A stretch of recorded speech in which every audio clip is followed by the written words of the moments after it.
This show is brought to you by Databril, the scalable Amazon PPC management for large Amazon sellers and brands. Visit sellersessions.com/agency for more details. Hey guys, welcome back to Seller Sessions. Today I bring in Richard Allen. Hello Richard, how you doing? Morning, fine, thanks. Excellent. Okay, so we're going to be talking about VAT fraud, how it's been committed, what you've been doing to fight against it, etc.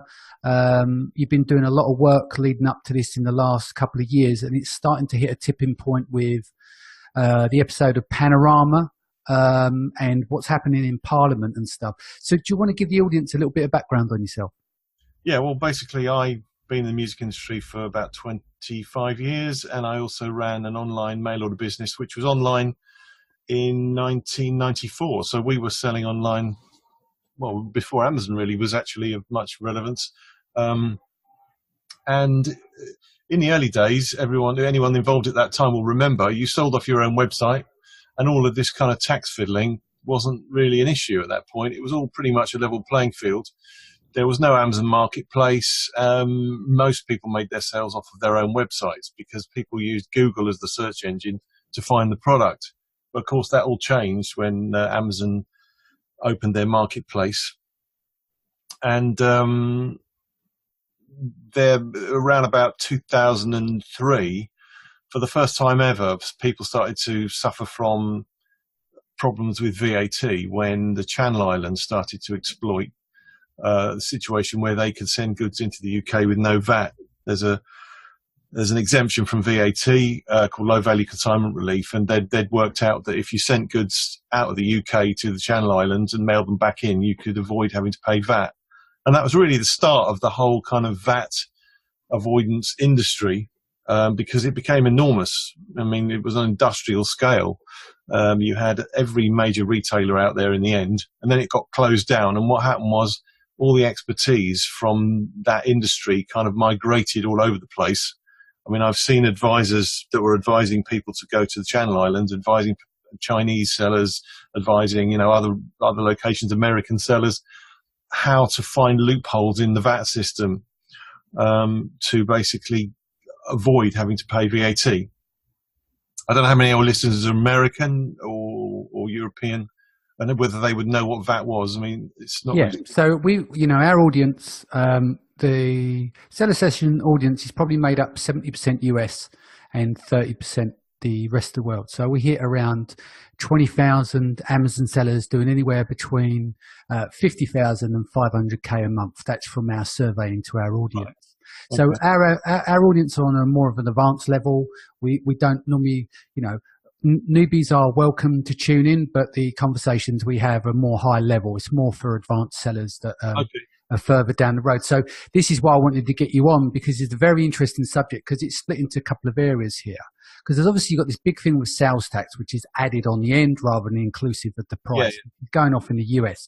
Yeah. So let's say the US market is having their own set of issues with the Supreme Court, etc., which we'll be covering. But then obviously you're dealing with the UK, so a lot of our US sellers will be appearing in the UK and in the EU, want to obviously set up right. Obviously we have Chinese sellers as well that tune into the show.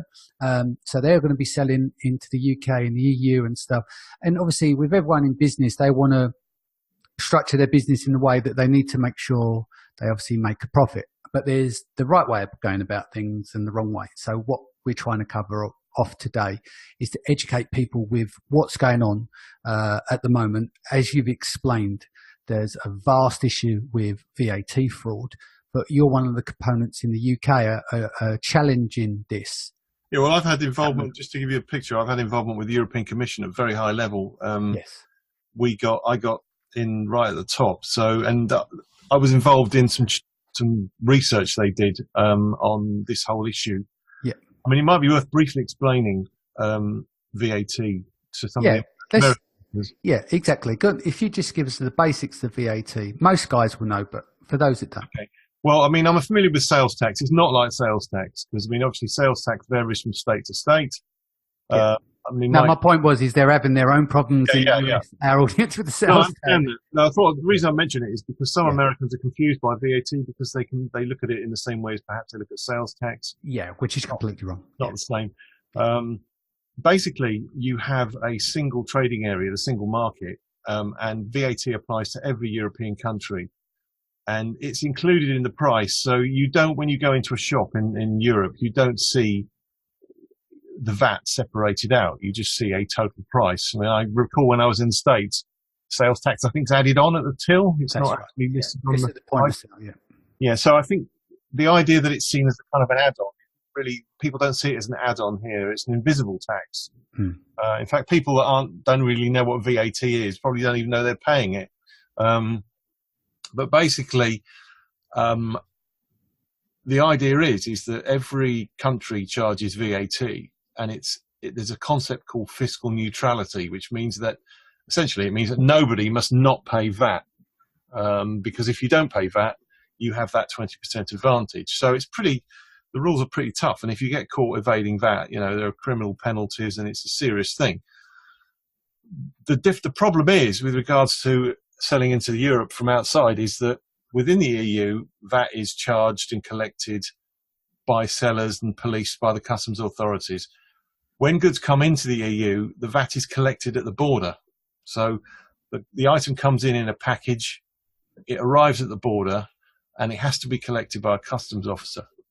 Now, it doesn't work. I mean, basically, the EU reached the conclusion a few years ago that the system's broken, because 2 million packages a day, I think, come into Heathrow. I mean, to expect customs officers to check them, to ensure that the declarations are right, and to collect the VAT is pretty much impossible. And people lie about the value. That's the big one. So yeah, they lowball at the factory level, and you've seen this. People actually encourage it. They say, "Would you like us to do you an invoice at a reduced rate?" But I've always said to people that you're playing a bad game there, because at the end of the day, if you can't make money on the product you're selling because you have to reduce the value at factory level, then you haven't got a business. No, and the problem is, though, is that it is very tempting, isn't it, to misdeclare something, because what tends to happen is the problem with import VAT is that not only does the consumer in the EU pay the VAT, they also have to pay the handling charge. Now, on a small item that's, say, £10 plus £2 VAT, the handling charge will be £8. So if you pay the VAT on import, you're paying £2 VAT plus £8, especially the price of the item. Now, customs authorities only spot check this. So for decades now, it's just been an accepted fact that not everything picks up a charge. People misdeclare things. And to be honest, there's no way you could stop it, because the person committing the offence is the person misdeclaring the item. But I mean, they're in America or China, or they're not in the EU. So if you misdeclare an item, sending it into the EU, there's no penalty, because nobody's going to actually be able to get to you.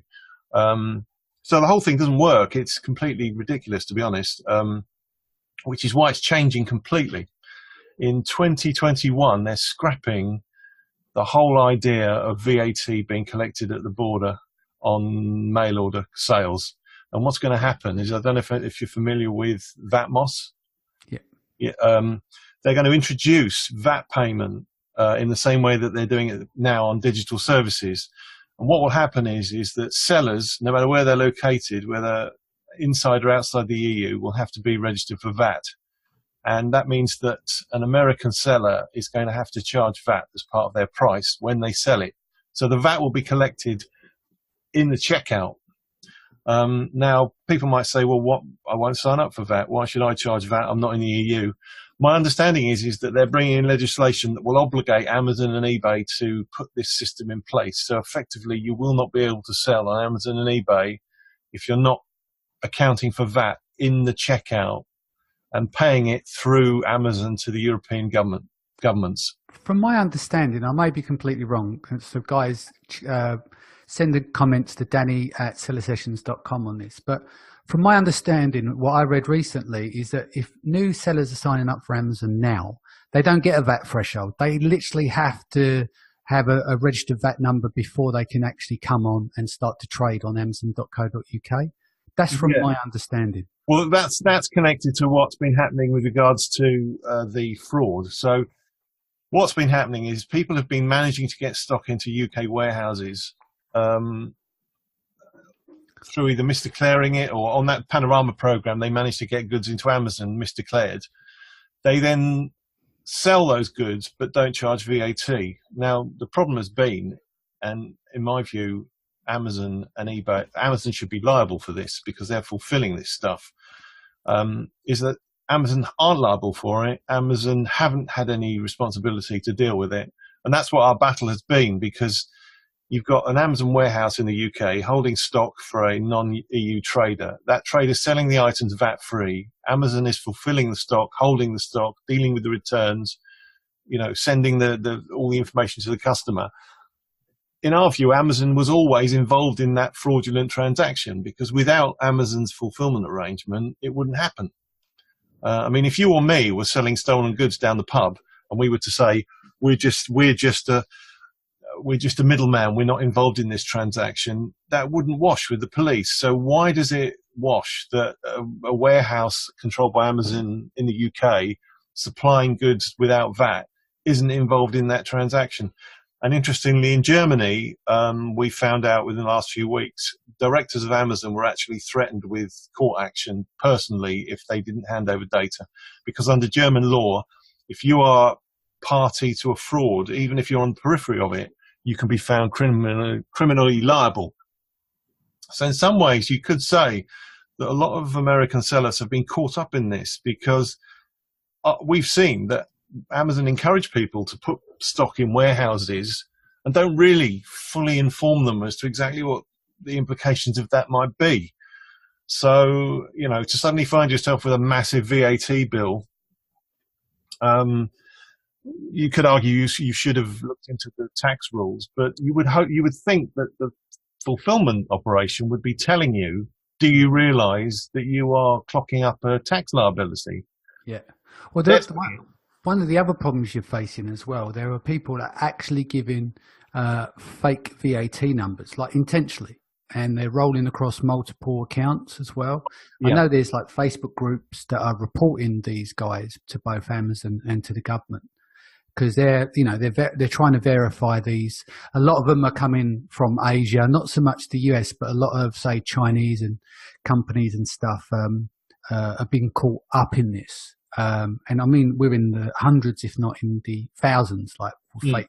Yeah, I've seen. So there are people that are simply complete disregard, because it's not just like getting around the fraud by not having a VAT number, but providing actually fake VAT numbers is obviously become a bit of a problem now. Yeah, I mean, the thing is, when you put a VAT number in, a fake VAT number, you can look to see who that is registered to. Yeah. I mean, at the end of the day, this problem, we just made a submission in front of the Treasury Select Committee next week. And in the submission we put in, we said, we don't understand why the customs authorities have a problem with this. It's much harder to police VAT on the high street than it is online, because every transaction online is recorded on a computer. So you would think that it's not difficult for the customs authorities to see who's buying what from who and what the VAT number is and whether the VAT's been declared.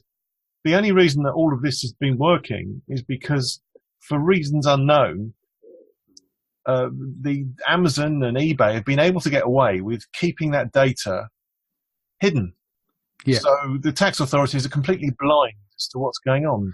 Well, I think what you've got to look at is, maybe we don't know exact numbers, but let's just say, argument's sake, I think China is going to be a massive market for selling on Amazon, because you've got a lot of private labelers. Obviously, Amazon's got their own brands, but they are the everything store. So they are relying, it's a blessing and a curse. It's not, you can't just kick all the Chinese or all the Americans off whatever platforms they are, can you? Because there's always good and bad in everything. I'm sure there's people from the UK committing VAT fraud in the EU. Do you know what I mean? It's rife, and it doesn't matter what. Oh, you get UK sellers that aren't even VAT registered, that don't register. Yeah, I mean, there's probably a lot of eBay sellers, or where they've got maybe multiple business accounts, for instance, where they hit the threshold and then they open a new account, etc. It seems to be commonplace. But getting back to the Amazon thing, I think the problem you've got is that maybe there's a massive chunk of their sales come from third-party sellers from different countries, and the moment you give over that data, that obviously could expose Amazon. And not only that, that's going to be a big chunk of sales that are going to disappear for them from Yeah, these well, I mean, people, you know? the commission. Let's not forget they're Yeah, commissioning on fraudulent transactions. So they make money on every transaction. yeah, Now, if you were if you were to take that scenario and put that into the high street, would the authorities allow a shop on the high street to rent out tables to people to sell things that were, you know, dangerous, illegal, or there was tax fraud involved, or the standard of policing of tax in the physical world is far better than it is online. Why is that? It should be easier to police online because it's all recorded on Amazon systems. yeah, I think what the problem here is that the law hasn't caught up with a lot of this stuff, yeah. and that's what's happening now. So what are you seeing, also seeing what's happening? Obviously, you mentioned earlier on in the show that we're talking to Parliament and stuff. What's coming in? How have you managed to kick up the gears, the awareness? Obviously, Amazon's, I'm not sure what eBay's doing. I don't have much knowledge on what eBay gets up to. I don't sell on the platform. But it'd be interesting to know what stuff's being pushed through. Well, this is global. It's not just the UK. I mean, basically, for a long time, the tax authorities haven't been paying attention to these online marketplaces. There's a bigger issue, and that is that these are a new phenomenon. If you think about it, Amazon is a private marketplace. Now, I'm trying to think of another example. I mean, the closest I could think of would be a car boot sale. But if you compare a car boot sale to Amazon, the two things are not the same, are they? Because at a car boot sale, lots of people are selling things in a marketplace, but the owner of the car boot sale isn't involved. The owner of the car boot sale doesn't take payment. The owner of the car boot sale doesn't impose returns arrangements or standards of selling on the people in that thing. And effectively what you've got is you've got a private marketplace that is completely under the control of one company. Yeah. And to a degree, I think that's abused because they can do things to a seller. They can turn off your account. They can make you jump through hoops. Now, there is no legislation protecting sellers from that sort of thing. And I've seen the Online Merchants Guild, and I've spoken to Paul Rafelson. I think that's a great idea, and I think sellers need to start thinking more in a kind of unionized way, in that there is a big boss that currently has no limitations on their behavior on the people that they're and a lot of this is, globally this is a problem. In America, there's all the talk of Nexus, and there's the Wayfair case, and I think the problem in the States that we don't have is there is no federal sales tax collection system. It's done state by state. Yeah. The difference in Europe is, and I think this is where maybe Americans are quite surprised, there's one tax collection system across Europe for VAT, which actually we're in a better position. So actually, this problem is easier to police in Europe than it is in America at the moment. That may change. So overall, people might say, why are you interfering with this? Why can't you just let us get on with it? At the end of the day, it's not in the interests of sellers to be in a marketplace that can just shift at any moment because somebody finds a tax loophole. Yeah. I mean, I'm sure you've got sellers who've complained that their sales have plummeted overnight as a result of something. Yeah, the common thing you've got to look at, right? So we're in business. I'm probably going to say something a bit controversial now, but you're in business. And at the end of the day, the buck stops with yourself, right? So let me give you an example. If you're ordering stock from China, from a factory, some slabs of plastic, putting it in the bag, then sell it on the UK marketplace, and that factory comes in and sells it cheaper than you. Yeah. You're buying stuff from, say, China, from the same factory who are going to produce it less, and maybe they are skipping paying VAT. You can't wholeheartedly then just go, oh, well, if they were paying VAT, then my business would survive. Do you know what I mean? You've got to be careful where the blame... Oh, yeah, no, you're right. Yeah, exactly. You need to look at it. The other way you can look at it, you can go, I shouldn't be selling that that cheap plastic slabs that someone can sell cheaper and can VAT evade to protect my business. Maybe I need to look at selling another product that's from the UK, say it's UK produced, because there are people out there who will pay a bit more money knowing it's manufactured and made in the UK. Does that make sense? So you've got to be careful. Yeah, people confuse VAT. People confuse tax problems with competition problems. Yes. And, right. If you're competing with your wholesaler or manufacturer, you've got a leg tied behind your back anyway. That's a different issue. VAT or no VAT. Yeah. Yeah. Not only that, that's completely fair. I don't think you can really. Yeah, Yeah. I mean, the only thing that would be unfair about it is obviously if your wholesaler sold you a load of stuff, then started competing against you. That's Yeah, again, but that's about That's the a risk you bad take. relationship in a bad business. What we're talking about is the unfair competition stems from the VAT. You know, the other thing you've got with like Chinese culture, from my understanding, I've been over there quite a bit, and I've got some really good friends, and I've got great relationships with my factories and stuff like that. From my understanding, is that they will drop the price and they will go hard for a long time at a lower price to win out the market. But if they're dropping the price and they're evading VAT, that's where it becomes very difficult. So one of the other things you can look to get around these things, and it's not always easy, but look to, when you're selling on these marketplaces, you're always looking for a niche, aren't you? So what you would do is you look for a niche where you go, what are the barriers? What is the moat to producing stuff? Because some people they'll put out a Me Too product because it's easy. They don't want the barriers to entry. So sometimes it's good to add barriers to entry in business to find that moat. Do you see what I mean? There's only one. The perfect business, you're selling your own product. No one else sells it. There's only one Pink Floyd. In the music industry. Exactly. Yeah. I'll just explain. With the Channel Islands issue, the issue there was different to this because all the products being sold from the Channel Islands was obtained in the UK. Yeah. So we ended up this ridiculous situation whereby you had the same product being sold by two different retailers. One of whom was charging VAT, one wasn't. Yeah. In that situation, the tax issue was critical. If, however, you're competing against products from China, let's say you're selling, I don't know, pens, right? How many pens are there? I mean, the competition is intense. Umbrellas. Yeah. The impact of the tax abuse on that is harder to gauge, but certainly, it's going to be happening. If it's happening, it's going to be giving them an advantage.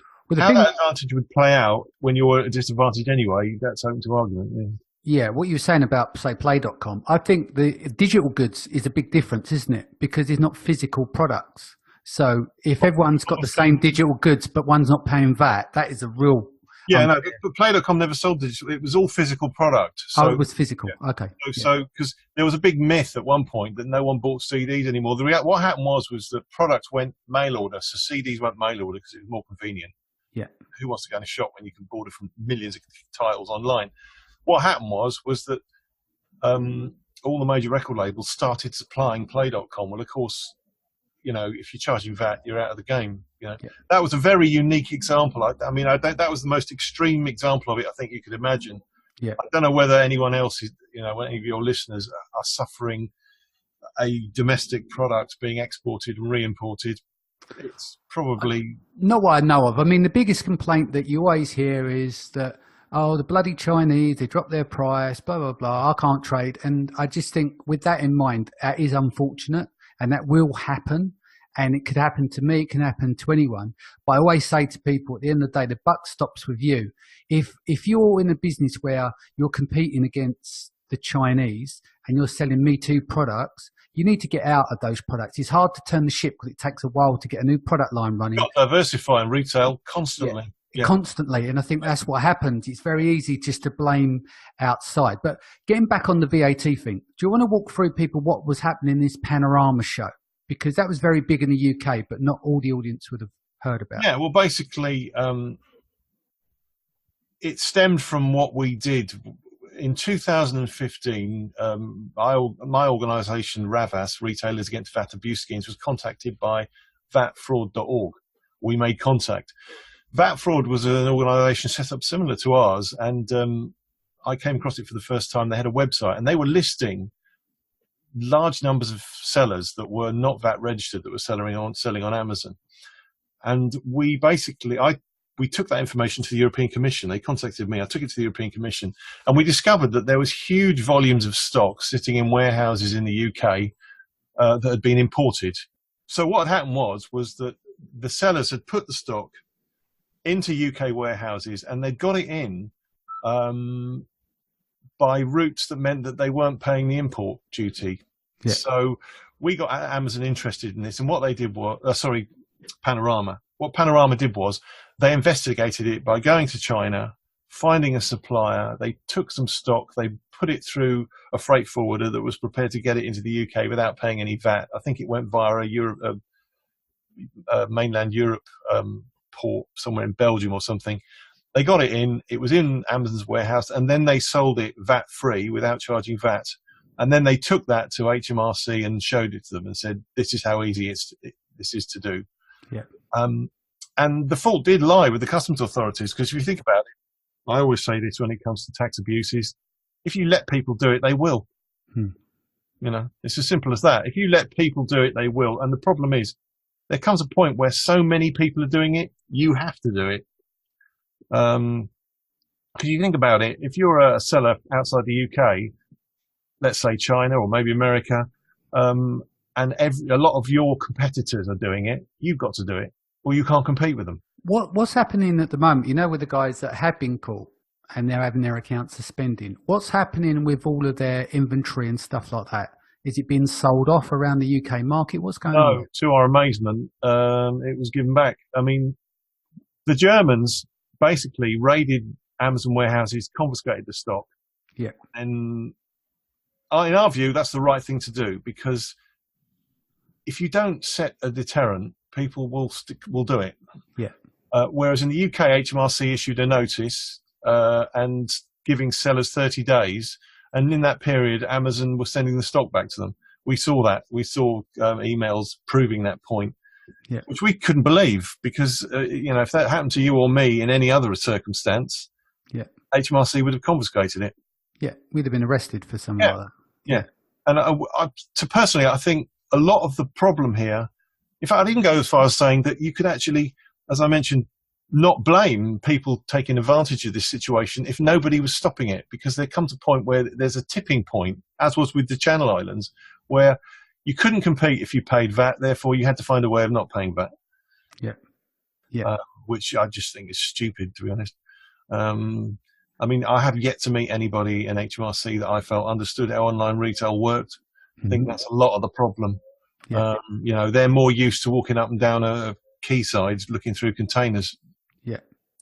So how do you think this is going to be brought under control? Because from the general conversation I'm getting is that the VAT office have no real control over it. There's nothing put right in place at this moment in time. And even when people are being, say, suspended or they got caught out for VAT fraud, they're having their stock sent back. So the only inconvenience they've got probably is that they're being charged against their funds to send their stock back, which they'll repackage and sell under another company. Well, as I say, I think all of this will become irrelevant by 2021 when the EU brings in this new system. And it doesn't matter what you do with your stock, you've got to charge the VAT on the sale price in the checkout. Yeah, so just for clarity, how does the VATMOS system going to work? Let's just say you're a Chinese seller or you're a US seller.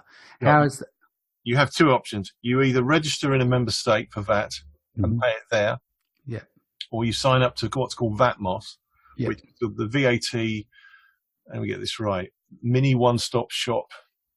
And you basically charge the VAT at the rate where your customer's based. So if you're a Chinese or an American seller and you're selling to someone in France, you charge the French rate of VAT in your sale price. That money you will have to give to VATMOS, which presumably will be administered through Amazon, eBay, or whatever platform you're on. So you will be paying the VAT at the point of sale on the price sold. Right. That takes away all of the fiddles involving where the goods are.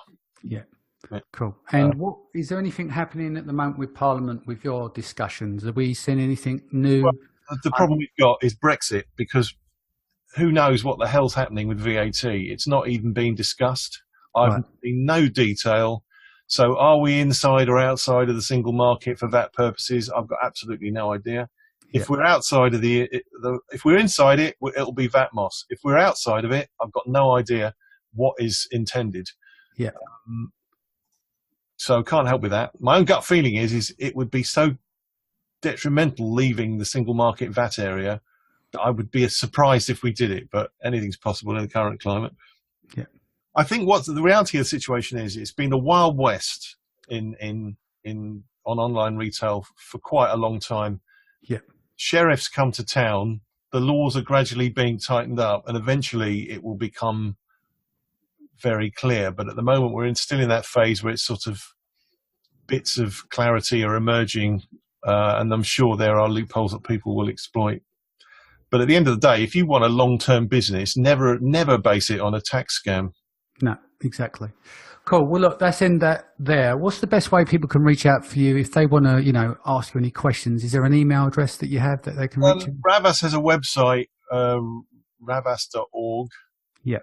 It's ravas.org.uk. You can search that, and there is a